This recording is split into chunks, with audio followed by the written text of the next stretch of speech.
Hello friends, welcome to the ICIC YouTube channel. My name is Milan. Today I am going to discuss one of the most important article from today's The Hindu newspaper. Let's see the article at first. India seeks inputs on issue in pharma export to SAARC and Iran.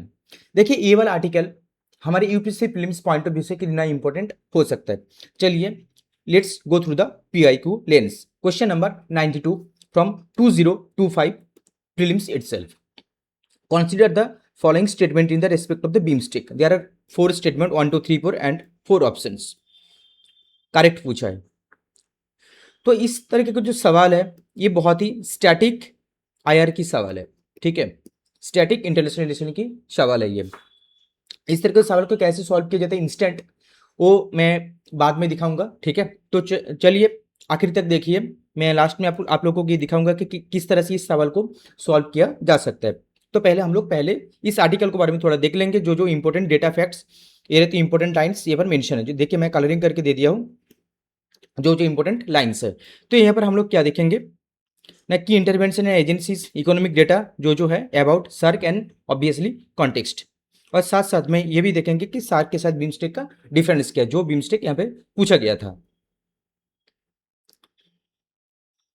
Context क्या है ना, recently government of India अभी ये review कर रहे हैं कि जो इंडिया का जो एक्सपोर्ट है फार्मा एक्सपोर्ट है, अभी जो सार्क के जो 8 नेशंस है और ईरान साथ में इंक्लूडिंग क्या है ईरान, ये जो कंट्रीज में एक्सपोर्ट इतना लो क्यों हो रहा है उसके बारे में देखने के लिए गवर्नमेंट एक छानबीन कर रहा है. ठीक है, ये है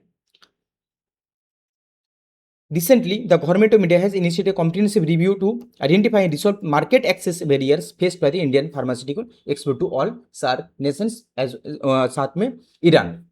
ठीक है, ये रहा हमारा कॉन्टेक्स्ट ये वाला.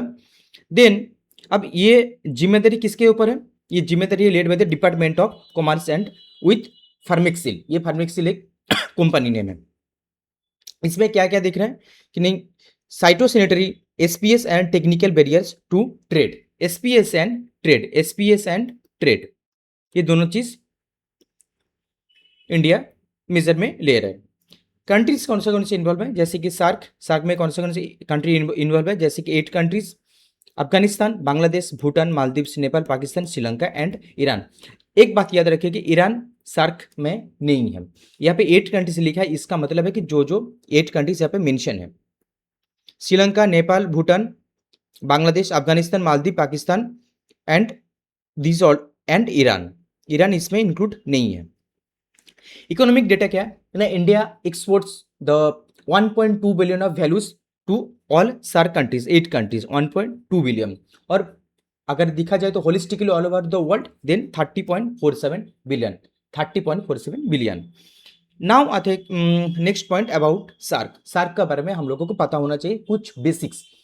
आई ऑलवेज से कि एटलीस्ट आप लोगों को कुछ बेसिक पता होना चाहिए. आप लोगों को कुछ बहुत सारे डिटेल्स डीप जानने की जरूरत नहीं है, लेकिन अगर कुछ बेसिक्स जानेंगे तो एटलीस्ट 1 2 3 4 जो स्टेटमेंट जो पूछ चुके हैं यहाँ पे देखिए 1 2 4 स्टेटमेंट पूछ चुके हैं, एटलीस्ट आपको बेसिक पता होगा तो ये आप क्वेश्चन लेके जाएंगे, 2 मार्क्स आप लेके जाएंगे.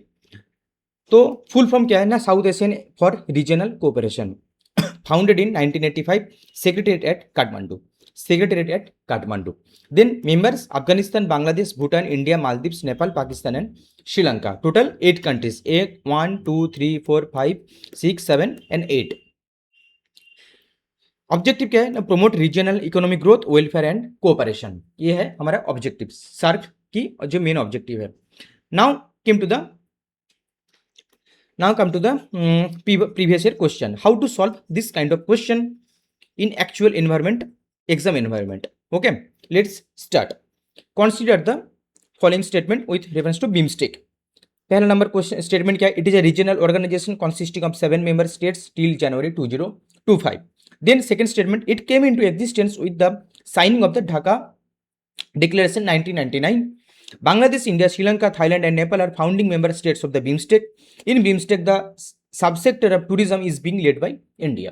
देखिए BIMSTEC में ये जो 3 स्टेटमेंट है ये है बेसिक्स, राइट, ये 3 है बेसिक्स. लेकिन जो 4th स्टेटमेंट है UPSC go actually into the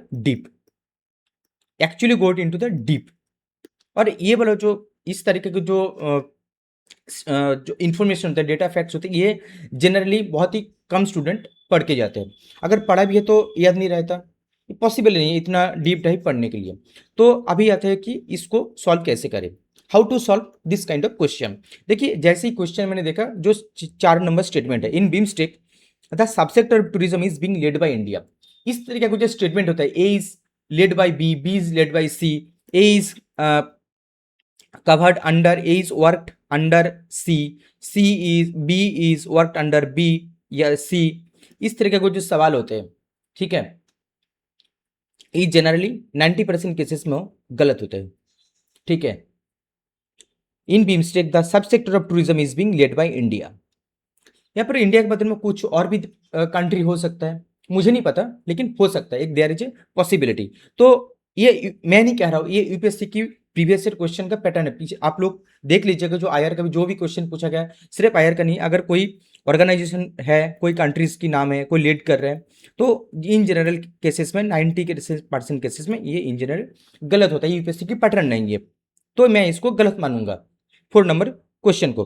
तो 4 नंबर जो स्टेटमेंट है ये गलत हो जाएगा, तो सी हट गया, ऑप्शन सी हट गया। अब मेरे पास बचा हुआ क्या, option A, B and D.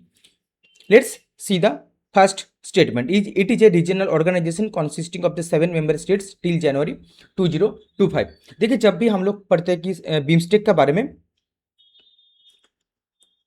मैं इसी तरीके से याद रखता हूँ बीमस्टेक में कितने मेंबर्स है, 1 2 3 4 5 6 7, तो मतलब हाँ 7 मेंबर्स तो स्टेट्स तो है, ठीक है।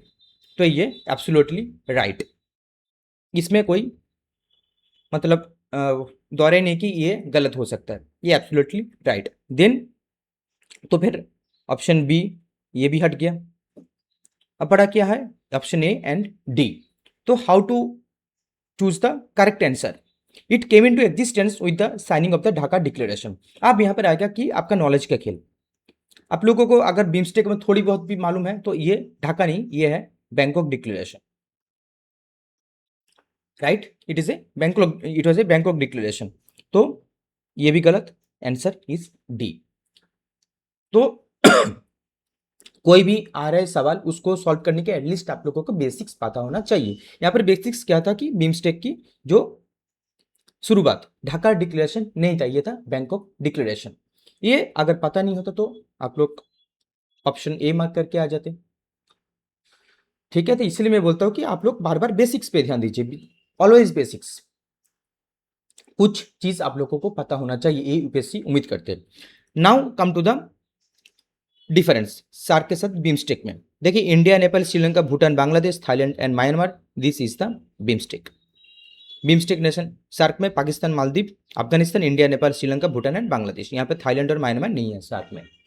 तो this all are the difference, आप लोगों को सुविधा समझने के लिए ये मैंने लिख दिया आप लोगों को, तो प्लीज़ पढ़ लीजिएगा। और ये आर्टिकल अगर आप लोगों को पसंद आ रहा है तो प्लीज़ दोस्तों लोग शेयर कर दीजिए, और मैं हर रोज़ ऐसे ही एक PYQ लेके आऊँगा और आप लोगों को समझाऊंगा कि ऐसे इसको सॉल्व किया जाता है। बहुत बहुत धन्यवाद हमारे साथ जुड़े रहने के लिए, थैंक यू सो मच।